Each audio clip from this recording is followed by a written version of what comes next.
I never really thought much about my little sister's imaginary friend. I mean, I had one when I was a kid too. It's normal, right? Kids make stuff up, especially when they don't have a ton of friends. Her name is Emily, by the way. She's 6. A tiny thing with messy blonde hair and big blue eyes. She's a sweet kid. Shy, but once she warms up to you, she won't shut up. A few weeks ago, she started talking about Charlie. At first, I thought it was cute. Charlie this, Charlie that. She'd set a plate for him at the dinner table. She'd giggle at nothing in the corner of her room, like he was whispering secrets to her. Mom and Dad didn't care. They just said, let her have her fun. I played along too, asking her what Charlie liked and if he had any favorite games. She'd tell me he was funny and that he always knew the best jokes. Sometimes she'd even laugh at nothing, as if he had just said something hilarious. One night, I overheard her whispering. I stood outside her door listening. Okay, yeah, I can do that. No, I won't tell. I walked in jokingly. Who you talking to, Emily? She just smiled at me. Charlie. I raised an eyebrow. What's he saying? She giggled. Just telling me a secret. I shrugged it off. Kids make up all sorts of things, right? It was probably just a phase. The next morning, I found Emily in the living room, talking to the empty air. Emily? I asked. What are you doing? She turned to me with a big grin. Charlie says he likes our house. I chuckled. Oh yeah? Does Charlie live here now? She nodded enthusiastically. Yeah, he says it's nice. I figured it was just a game she was playing. Maybe it was her way of feeling less lonely. Still, I found it fascinating how detailed she was getting. At dinner, she set an extra seat for Charlie again. Dad chuckled, saying it was sweet that she had such a big imagination. Mom asked her what Charlie liked to eat. Emily thought for a second before saying, he doesn't eat food like us. He just watches. That was an odd response, but again, she was 6. Maybe she had seen something spooky on TV. That night, as I passed by her room, I heard her giggling in the dark. I peeked inside. What's so funny? She turned toward me, her eyes bright. Charlie told me a joke. I smiled. Oh yeah? What was it? She paused for a moment, then said, I can't tell you. It's a secret. I rolled my eyes playfully. All right. Well, don't stay up too late. She nodded, pulling her blankets up to her chin. I closed the door, still smiling to myself. Kids and their imaginary friends. Nothing weird about that. The next few days went by as usual, but I started noticing how often Emily talked to Charlie. It wasn't just in her room anymore. She'd whisper to him in the hallway, in the backyard, even while watching TV. One afternoon, she was playing with her dolls in the living room. I sat down beside her and asked, What's Charlie doing now? She barely looked up. He's watching. Watching what? I asked. She finally glanced at me, her expression completely neutral. Everything. That answer stuck with me, but I didn't dwell on it too much. It was probably just a kid being a kid, right? A few nights later, I woke up to the sound of soft giggles coming from Emily's room. It was nearly 2 a.m. Curious, I got out of bed and crept to her door. She was sitting up talking in hushed tones. I couldn't make out what she was saying, but she sounded excited. I knocked. Emily, it's late. Go to sleep. She looked up at me, her face glowing in the dim light. Charlie says goodnight. Something about the way she said it gave me a strange feeling, but again I brushed it off. A few days later, I noticed she had started drawing pictures of Charlie. At first they were simple, stick figures of a boy standing beside her, but over time they changed. Charlie got taller. His face became more indistinct, almost like she was drawing shadows. One evening I asked, "Emily, what does Charlie look like?" She hesitated before shrugging. "I don't know. He changes sometimes." That answer unsettled me a little, but I didn't want to press her. Kids' imaginations were unpredictable. Then one afternoon, I found Emily outside talking near the back fence. She was facing the woods, whispering. I stepped closer. "Emily?" She turned around and smiled. "Charlie says you shouldn't sneak up on people." I forced a laugh. I wasn't sneaking. She shrugged and turned back toward the trees. That night, as I was falling asleep, I could have sworn I heard quiet footsteps outside my window. But when I looked, there was nothing there. At this point, nothing about Charlie seemed too strange. I figured Emily would eventually grow out of it, just like most kids do. It was just her way of making things more fun. But I had no idea just how wrong I was. Charlie wasn't going anywhere. And soon, things would start to change. I decided to ask Emily again about Charlie. Something had been nagging at me ever since she started mentioning him more often. "So, what does Charlie look like?" I asked casually one afternoon again.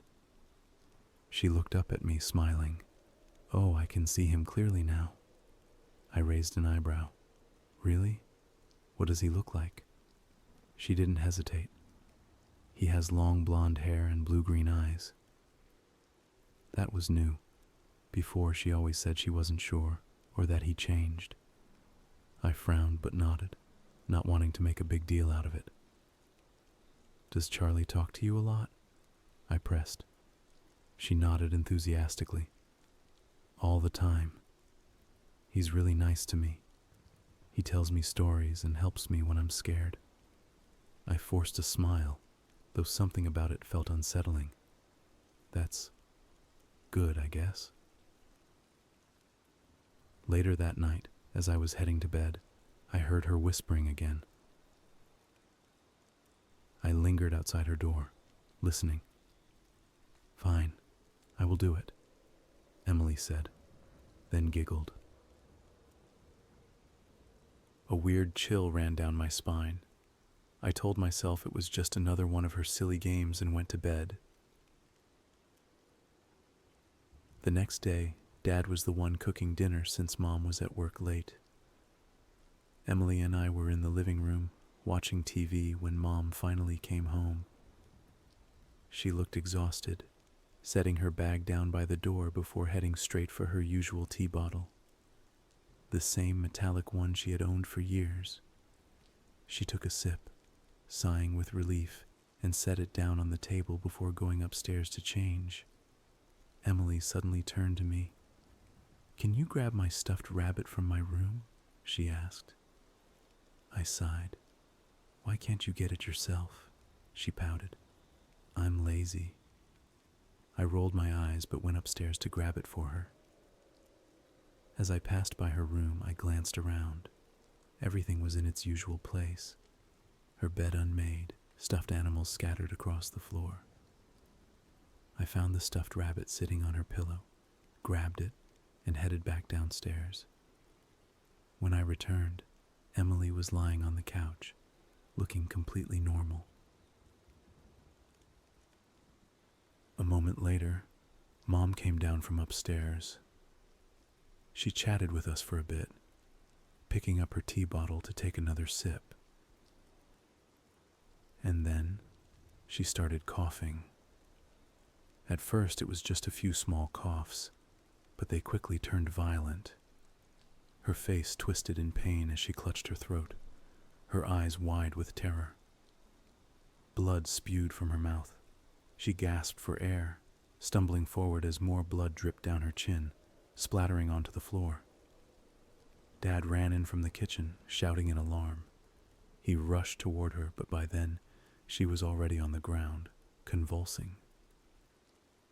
The room filled with the sound of her desperate, wheezing breaths as her body trembled violently. I wanted to move, to do something, but I felt paralyzed, my heart hammering in my chest. Mom's hands clawed weakly at the floor, her fingers curling and uncurling as if she were trying to grab onto something, anything. Her eyes met mine for a fleeting moment, wide, terrified, desperate. Then, just as suddenly as it had started, Mom let out one final ragged breath. And then she was still. Dad fell to his knees, his breath hitching in uneven sobs. The room felt impossibly quiet, unwilling to accept what had just happened.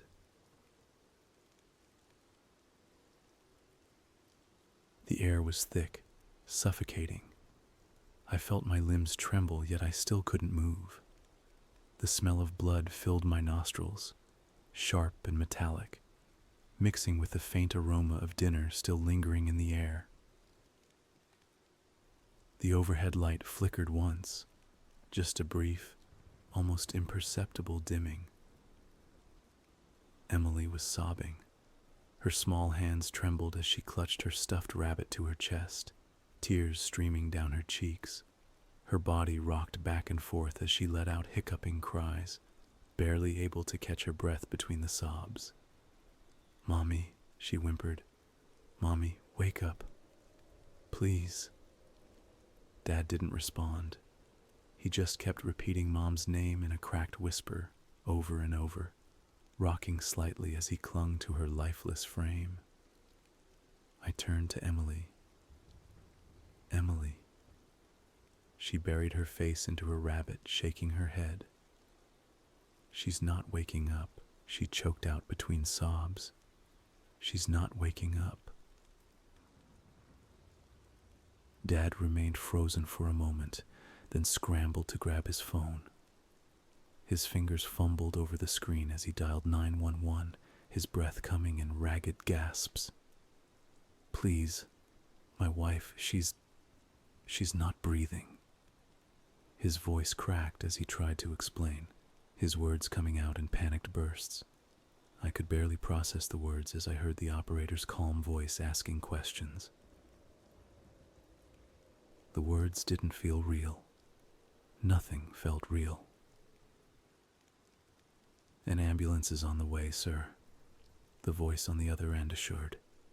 Dad hung up, his hands shaking violently as he turned back to Mom.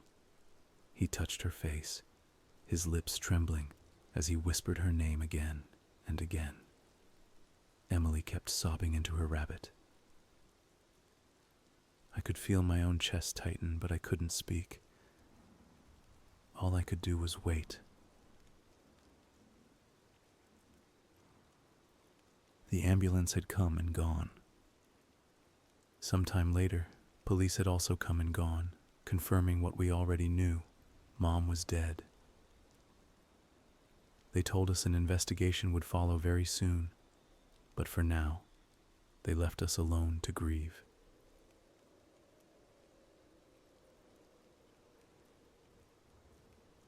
The flashing lights had disappeared, leaving our house bathed in an unnatural silence. Dad sat at the kitchen table, his head in his hands. His breathing was slow, deliberate, like he was trying to hold himself together. Emily sat across from him, gripping her stuffed rabbit tightly, her little fingers shaking. Finally, Dad spoke. His voice was hoarse. "Emily, how did this happen?" Emily sniffled. Her lips trembled as she looked at him, her eyes wide with something I couldn't quite place. I didn't mean to, she whispered. Dad straightened. Didn't mean to what, sweetie? His voice was soft, but there was something sharp underneath it. Emily hesitated. Then finally, her tiny voice broke the silence. Charlie told me to do it. A sickening stillness filled the air. I felt my stomach drop. What do you mean, Emily? I asked. She turned to me slowly, then pointed toward the couch. My heart pounded in my chest as she slipped off her chair and walked toward it. My breath caught when she bent down, disappearing behind it for a moment. When she stood up again, she was holding something, a plastic bleach bottle. It wasn't ours. I had never seen it before. The label was peeling, the cap slightly loose. Dad's face drained of color. He reached for it with trembling hands, but Emily clutched it tighter against her chest. Charlie said it would help, she whispered, eyes brimming with tears. He said Mommy would be okay. My legs felt weak. The room seemed to tilt. The bleach. The tea bottle. Dad's breath hitched. Emily, where did you get this? She shook her head, tears spilling down her cheeks. Charlie gave it to me. He said it would make Mommy feel better. He said she would be happy. Dad slowly knelt in front of her, his hands shaking as he carefully took the bleach bottle from her grip. He stared at it like it was something monstrous. The room was unbearably quiet. Emily's small sobs were the only sound. Dad exhaled sharply and ran a hand down his face, his body trembling. Emily, sweetie, listen to me, he said, his voice barely holding together. Did you put this in Mommy's tea? Emily's chin wobbled. She nodded slowly, fresh tears spilling down her cheeks. Charlie told me to. He said if I did, she'd be happy forever. Dad let out a strangled noise, somewhere between a sob and a gasp. But then his sorrow twisted into something else entirely. His breathing grew heavy, his face red with rage. He stood up so suddenly that the chair behind him screeched against the floor and tipped over. What did you do? He roared, his voice shaking the entire room. Emily flinched, her sobs turning into gasps of fear. I didn't mean to. Charlie said, Charlie? Dad bellowed, slamming his fist down on the table so hard that the plates rattled. There is no Charlie, Emily. You killed your mother. Emily let out a wail and shrank back, clutching her stuffed rabbit as if it could shield her from his fury. I didn't mean to, she sobbed.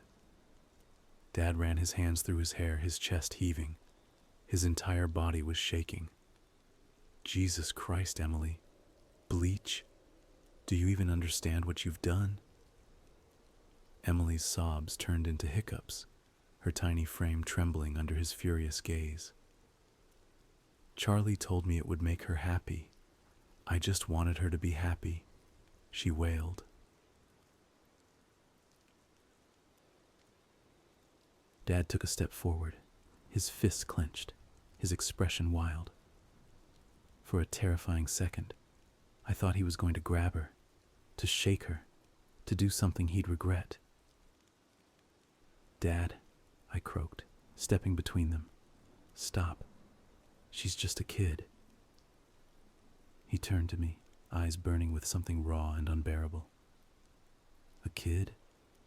She just poisoned her own mother, for God's sake. And for what? A damn imaginary friend? He let out a choked, bitter laugh, shaking his head. My wife is dead because of a damn imaginary friend. Emily curled into herself, her cries breaking into soft, gasping whimpers. Dad slammed his fist against the wall, breathing heavily, his chest rising and falling like he couldn't get enough air. The silence in the house was unbearable, a void filled with the weight of what had happened. Dad was still shaking with rage, his breathing ragged, his fists clenched at his sides. His eyes darted back and forth between Emily and the bleach bottle on the floor. The air in the house was suffocating, thick with something worse than grief, something primal, something furious. He took a deep, shuddering breath, and then, without warning, he stormed into the garage. For a brief moment, there was only silence. Then, I heard the sound of metal scraping, something heavy being lifted. When he returned, his knuckles were white around the wooden handle of a large hammer. Emily sniffled, rubbing at her eyes, still clutching her stuffed rabbit to her chest. "Daddy?" she whispered, her voice shaking. Dad grabbed her by the wrist. "Come with me." She let out a whimper, struggling, but his grip was iron. "You want to talk about Charlie? Fine. Let's go find him." I tried to interject, stepping forward, but he shot me a look so sharp it stopped me in my tracks. He dragged Emily up the stairs, his movements stiff with rage.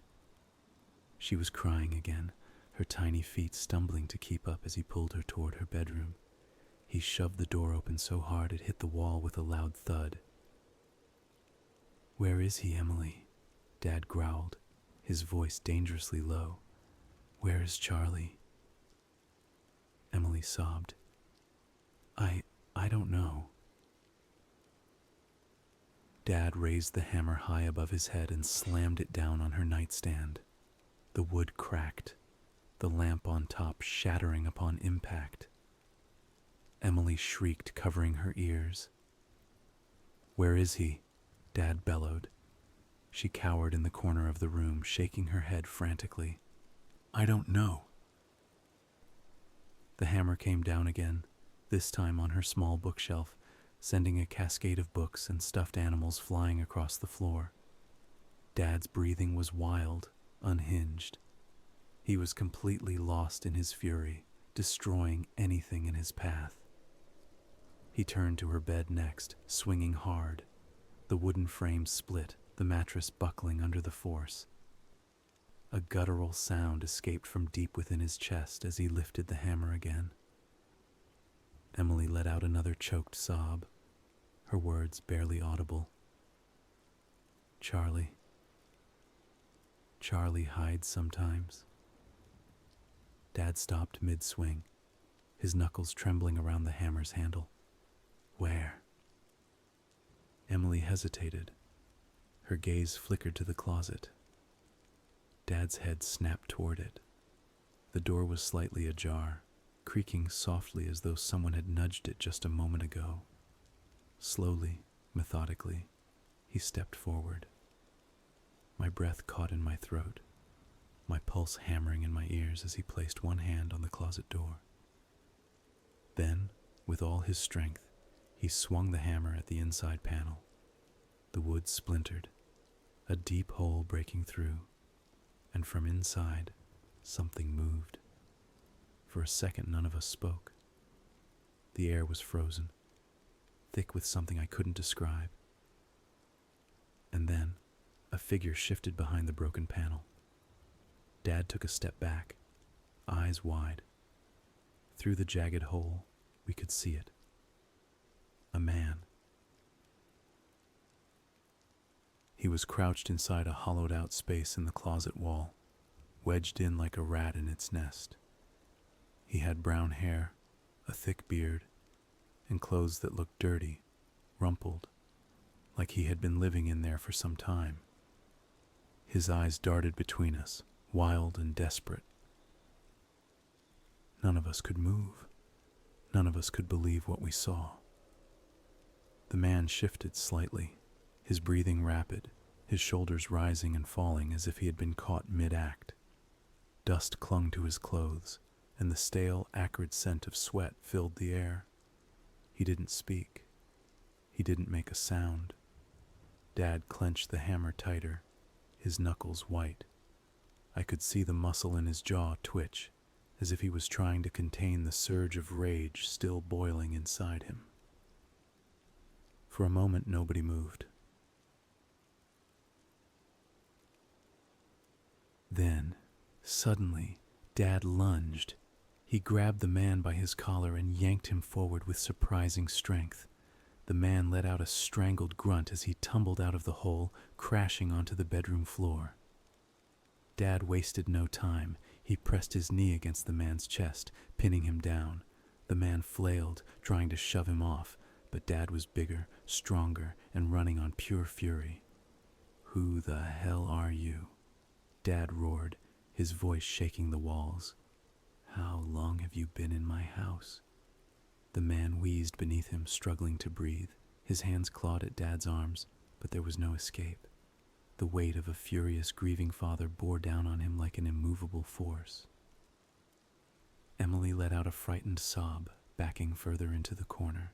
She clutched my leg, burying her face against me as if she couldn't bear to look. I wanted to do something, to speak, to move, but my limbs felt frozen in place, my brain unable to process what I was seeing. The man's eyes darted wildly between us, his breath ragged, his lips parted like he was about to say something. But Dad grabbed him by the shirt and slammed him back against the floor. "Talk," Dad growled. "Who are you?" The man coughed, gasping for air, his face twisted in panic.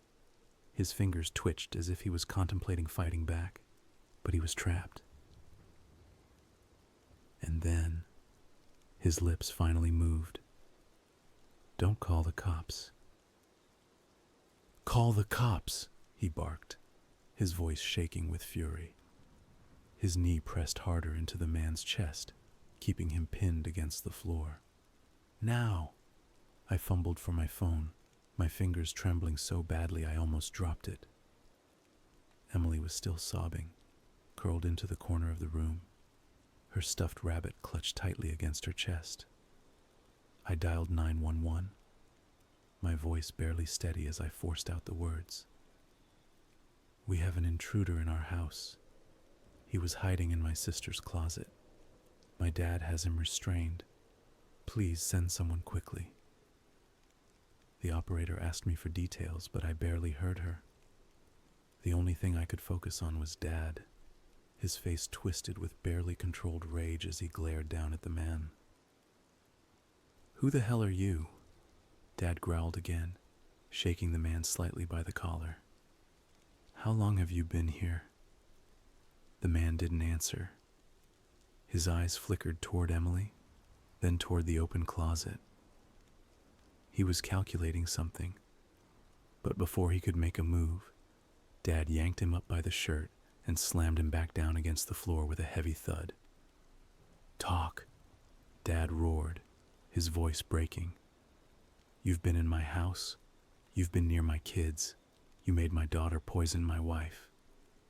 The man winced but said nothing. His breath was shallow, ragged, but he didn't speak.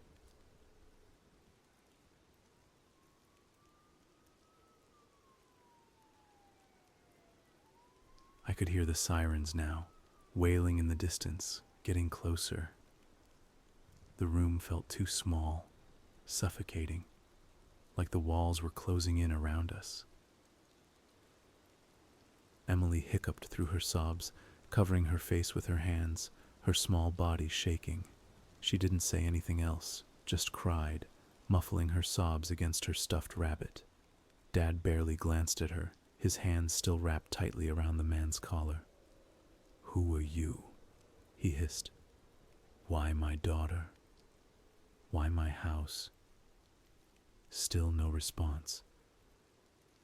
Then the flashing red and blue lights filled the room as the same officers from earlier returned, storming back into the house.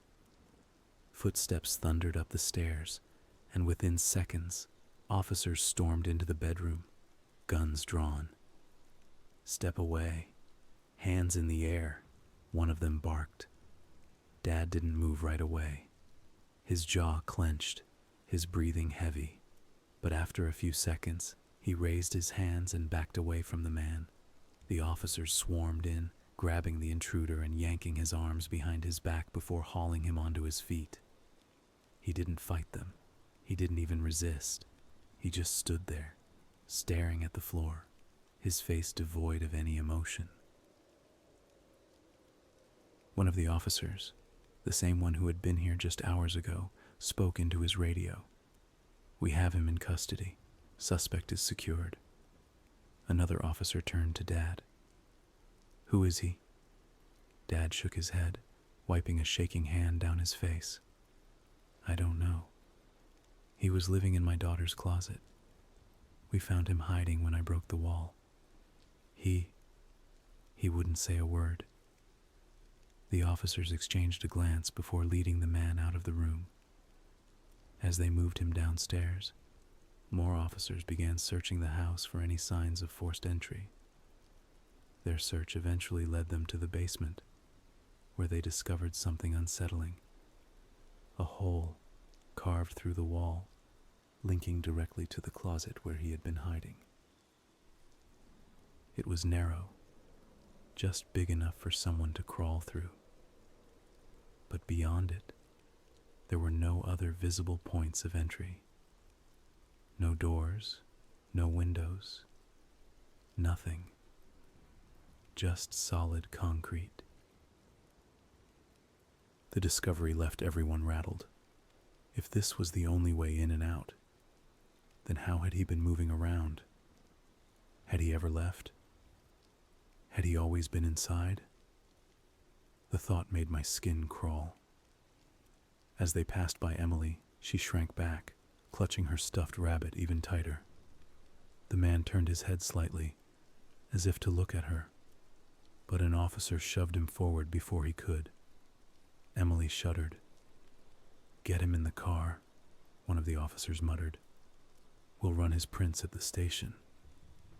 Dad let out a long, shuddering breath and sank onto Emily's broken bed. He ran a hand through his hair, his fingers trembling.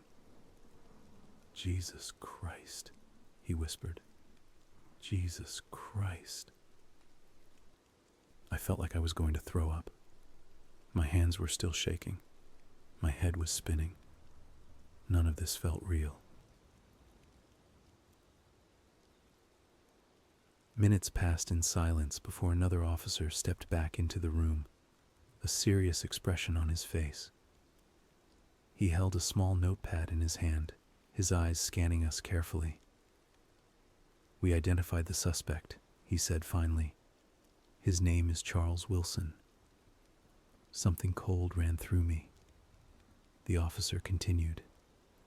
"He's been missing for over 3 years. Authorities have been searching for him after a string of murders across 3 states. 2 men, 4 children. The air in the room turned ice cold. He disappeared before law enforcement could track him down," the officer continued. "Until now." No one spoke. Dad's hands clenched into fists. Emily whimpered softly. Charles Wilson, a murderer, a serial killer. And he had been living in our house, living inside Emily's closet. My legs nearly gave out. I had to grip the doorframe just to stay standing. Dad stared at the floor, his hands still shaking. "Get him the hell out of here," he muttered under his breath. The officer nodded. "We will, and we'll be in touch. But I'd suggest you check every lock in this house. We'll post an officer outside tonight, just to be safe." Safe. The word didn't mean anything anymore. The officers filed out, and I heard the sound of car doors slamming, the police cruiser pulling away, taking Charles Wilson away with it. Silence settled over the house again. Emily curled up on the floor, her sobs quieting but her body still trembling. Dad sat with his head in his hands, his entire body drained of energy. I didn't know what to say. What could you say after something like that? The house was quieter now. Too quiet. Even though Charles Wilson had been taken away, the air still felt thick, as if something unseen was pressing down on us. Dad tried his best to keep us together, but we weren't the same. We couldn't be. We hadn't told the police the truth about Mom. We couldn't. We knew they would find out eventually, that the toxicology report would show the bleach in her system. But we couldn't be the ones to say it. Not when it was Emily. Not when she was just a child. I lay in bed that night, staring at the ceiling, my mind racing. There was something that wouldn't let go, something that kept nagging at me like an itch I couldn't scratch. Emily had described Charlie before. Long blonde hair, green eyes. Charles Wilson had brown hair and a beard. Something wasn't adding up. I sat up, my stomach twisting. Had I been so caught up in everything that I ignored the most obvious question? I needed to ask Emily. I needed to know. The next morning, I found her sitting cross-legged on the floor, clutching her stuffed rabbit. She was rocking slightly, her lips pressed into a thin line. She looked like she hadn't slept either. "Emily," I said softly. She didn't look up. I sat down beside her.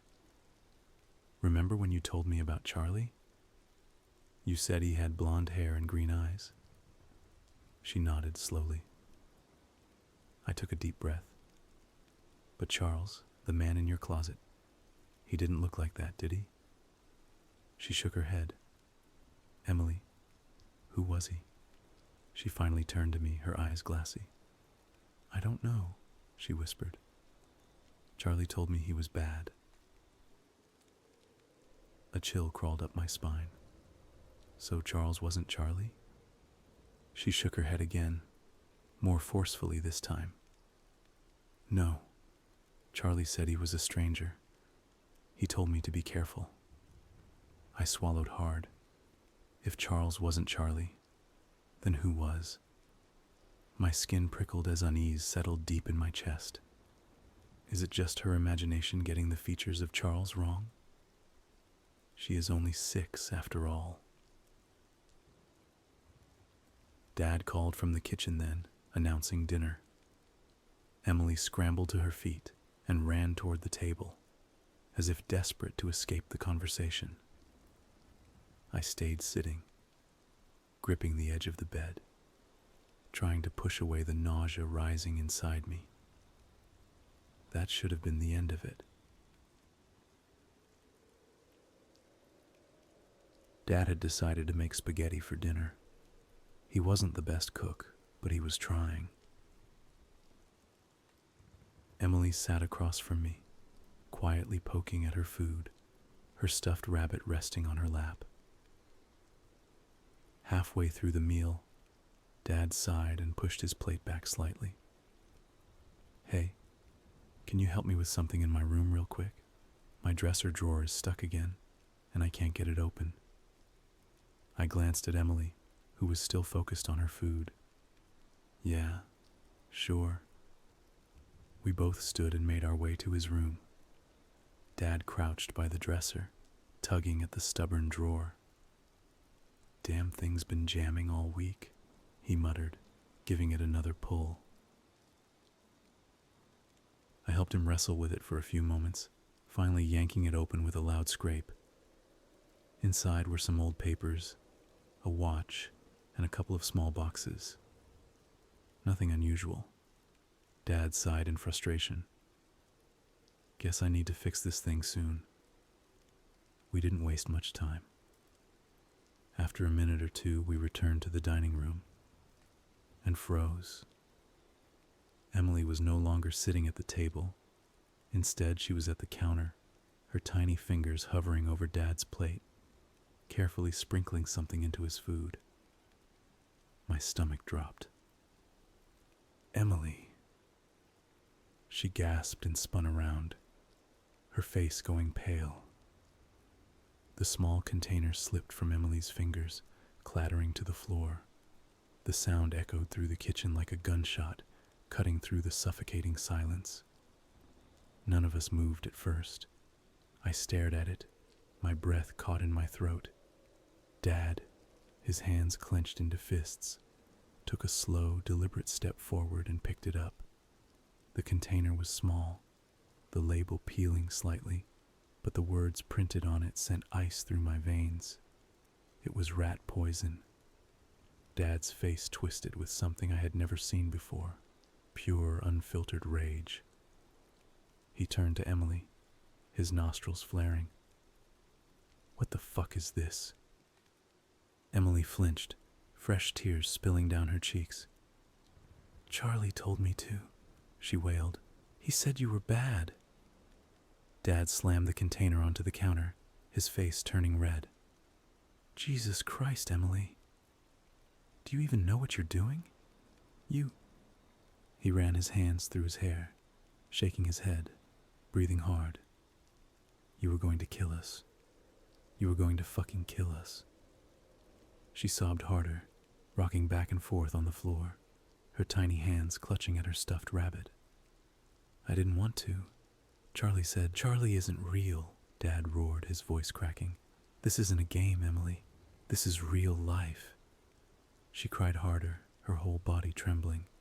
I had never seen Dad this angry. Hell, I had never seen anyone this angry. And I knew, deep down, this wasn't just anger. This was fear. Because if we hadn't caught her, if we had eaten that food... I swallowed hard, forcing my voice to work. "Dad, we have to call someone." He turned to look at me, his eyes bloodshot, his chest rising and falling like he had run a marathon. For a second, I thought he might refuse, that he might tell me, "No, we can handle this. We can fix this." But instead, he let out a shaky breath and reached for his phone. Emily didn't fight. She just sat there crying, whispering something under her breath. I couldn't make it out at first, but then I heard it. "Charlie said I had to. Charlie said I had to. Charlie said I had to." The police arrived fast, too fast, like they had been waiting for this moment. The same officers from before stepped inside, their faces grim, their hands resting on their belts. Dad barely spoke. He just showed them the container, then gestured to Emily, who was curled up on the floor. One of the officers crouched down beside her, speaking softly, gently, but Emily didn't react. She just kept whispering, her fingers clenching her rabbit so tight I thought she might tear it apart. Then they took her away. She didn't scream. She didn't fight. She just let them take her, her small form swallowed by the police car's back seat. The flashing lights made her face look pale, ghostly, like she was already fading away from us. Dad didn't move. He didn't say a word as the car drove off, disappearing down the road. He just stood there, his hands on the counter, staring down at the floor like he didn't recognize the house we were in. We then drove to the police and told them everything. Sitting in that small interrogation room, under the harsh fluorescent lights, Dad and I finally admitted what we had kept secret for so long. How Emily had put bleach in Mom's tea, how she had whispered over and over again that Charlie told her to do it. The officers didn't say much. They just wrote everything down, their expressions grim. They told us the investigation would continue, that they needed to verify every detail. But at that point, nothing really mattered anymore. Emily was gone. They took her to a juvenile psychiatric facility where they said she would be evaluated. They didn't know how long she would be there. Maybe months, maybe years, maybe forever. The house felt empty without her, even with everything she had done, even with all the horror and fear. Her absence left a void that couldn't be filled. Dad barely spoke. He spent most of the time in his room, door shut. I wandered through the house, feeling like a stranger in my own home. The silence was unbearable. Then, 4 days later, the phone rang. Dad answered it, and I watched from the hallway as his face twisted in confusion. When he hung up, he looked strange, his face pale, his expression unreadable, as if his mind was struggling to catch up with what he had just been told. He just stood there, staring at the floor. Emily is dead. Rat poison has been found in her body.